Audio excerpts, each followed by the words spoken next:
Hi అండి, బాగున్నారా? నేను మీ రమానండి. ఈరోజు మనం బంగాళదుంప ఫ్రై చేసుకుందాం అండి. చాలా స్పైసీగా, చాలా టేస్టీగా ఉంటుందండి.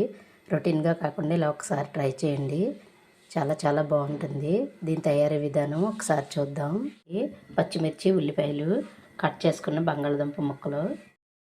స్టవ్ వెలిగించి పాన్ పెట్టుకున్నాను. పాన్లో ఆయిల్ వేసుకొని పోపు దినుసులు, కొంచెం జీలకర్ర వేసానండి. వీటిని వేయించుకుందాం. పోపు దినుసులు కొంచెం వేయించుకుందామండి. కట్ చేసుకుని ఉల్లిపాయ, పచ్చిమిర్చి వేసుకుందాం. ఇప్పుడు హాఫ్ స్పూను అల్లం వెల్లుల్లి పేస్ట్ వేసుకుందాం. అల్లం వెల్లుల్లి పేస్ట్ వేసుకోవడం వల్ల టేస్ట్ చాలా బాగుంటుందండి. ప్రోటీన్గా కాకుండా ఒకసారి ఇలా ట్రై చేయండి. చాలా చాలా టేస్టీగా ఉంటుంది. వేగుతున్నాయి కదండి. హాఫ్ స్పూను పసుపు వేసుకుందాం. పోపు వేగింది కదండి. ఇప్పుడు కట్ చేసుకున్నాం ఆలు పీసెస్ వేసుకుందాం. ఆయిల్ కూడా మరీ ఎక్కువ అవసరం లేదండి. కప్పు నిమిషం మూత పెట్టి మగ్గించుకుందాం.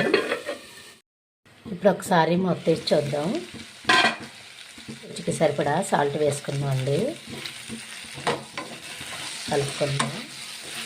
బంగాళదుంప తొందరగానే మగ్గిపోతుందండి. టేస్ట్ కూడా చాలా బాగుంటుంది. ఇలా చేయండి